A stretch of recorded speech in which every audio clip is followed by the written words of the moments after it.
sight, hearing, taste, touch, smell.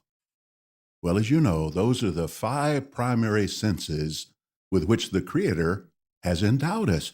But now, which one of these five is perhaps the closest related to our being able to gain the prize of everlasting life? Well, is it not hearing? It's interesting, throughout history, the churches of Babylon the Great have put the main emphasis not on hearing, but on seeing, or perhaps touching, seeing an image of their God, maybe touching or kissing that image. But Jehovah has always put the emphasis on hearing. Hear, O Israel, give ear and listen. With commanding calls such as this, the Israelites were summoned together to hear Jehovah's words read and explained. Well, similarly, today, we have many opportunities to hear Jehovah's words read and explained. But now here's a question. Is it sufficient that we just hear the sounds of Jehovah's words? Well, you know that's not sufficient. Here's an experience that illustrates this. Many years ago, I was working in service with a brother. It was his turn to talk. He was very nervous. The lady came to the door. He said, "How are you?" She said, "Not very good." He said, "That's good." And he proceeded with his presentation. Well, he heard sounds coming out of her mouth, but he didn't hear so as to perceive what was said. Well, obviously, Jehovah expects us to do a whole lot better than that when it comes to hearing his words. In Matthew 13:16, today's scripture text, Jesus commended his disciples by saying, "Happy are your ears because they hear." Now, he wasn't commending them for just hearing sounds coming out of his mouth, but he was commending them because they heard with understanding. They grasped the meaning, and then they were in position to make application of what they had heard. Well, do we want Jehovah and Jesus to pronounce our ears happy? Do we want figuratively happy ears? We do, don't we? Well, then we must listen like those disciples in a way we grasp the meaning and are in position to make application. Open up to Mark chapter 4, please. And here's an interesting scripture in this vein. Notice the words of Jesus. Mark chapter 4, beginning in verse 23, he said, "Whoever has ears to listen, let him listen." He further said to them, "Pay attention to what you are hearing." Now notice this, with a measure that you are measuring out, you will have it measured out to you. Yes, you will have more added to you. So notice, Jesus was saying that if you measure out little interest and attention, don't expect to gain much.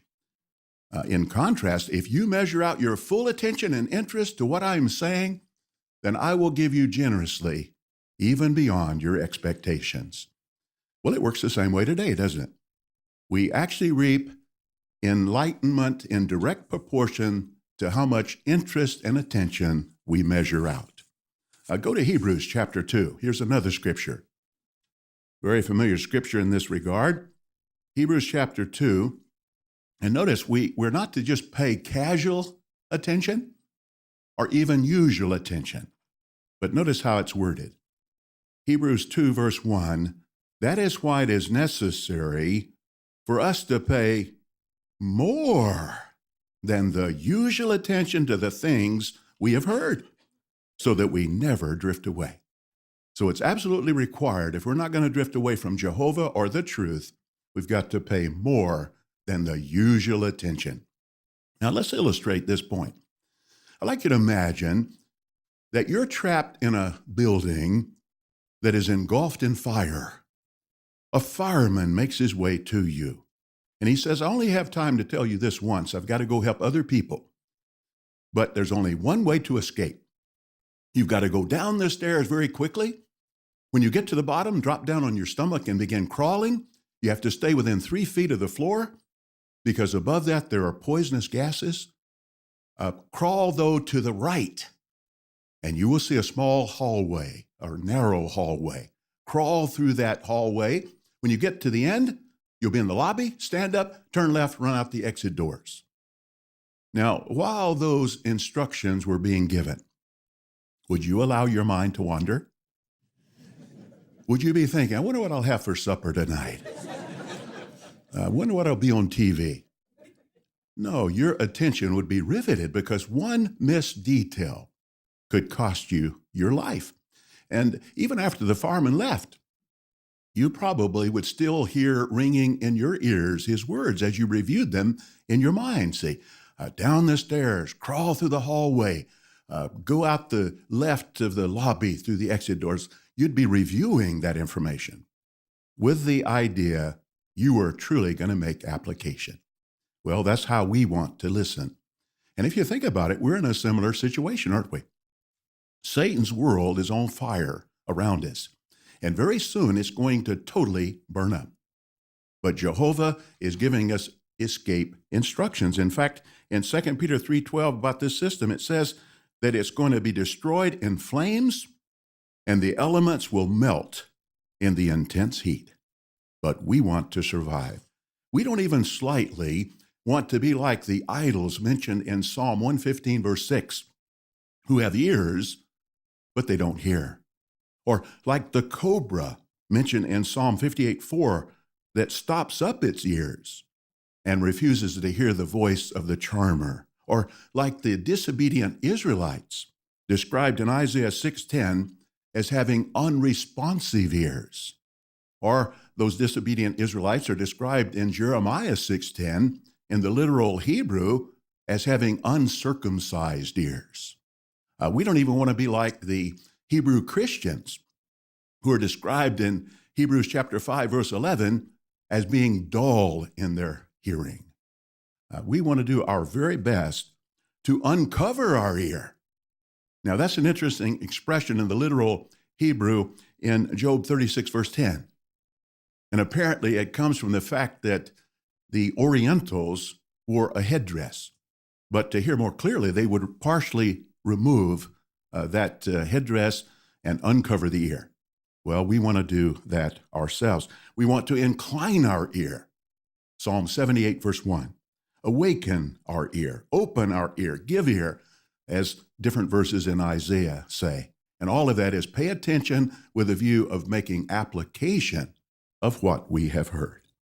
Now, if we do this, use our sense of hearing wisely, as we've discussed, then we'll be in position to survive the cataclysmic end of this system of things. As recorded at 2 Kings 21, verse 12, Jehovah said, "Here I am bringing such a disaster on Jerusalem and Judah that it will make both ears of anyone who hears about it tingle." Well, it's true. During the Great Tribulation, people of this world, when they hear about the calamitous events of the Great Tribulation, undoubtedly both of their ears, figuratively for sure, but perhaps even literally, will tingle. But the ears of Jehovah's people will continue inclined toward Jehovah's directions that will come at that time, such as found at Isaiah 26, verse 20, where Jehovah will say, "Go, my people, enter your inner rooms, and shut your doors behind you. Hide yourself for a brief moment until the wrath has passed by."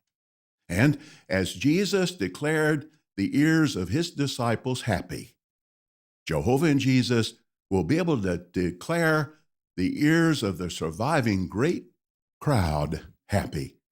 They will say to them, "Happy are your ears because they hear."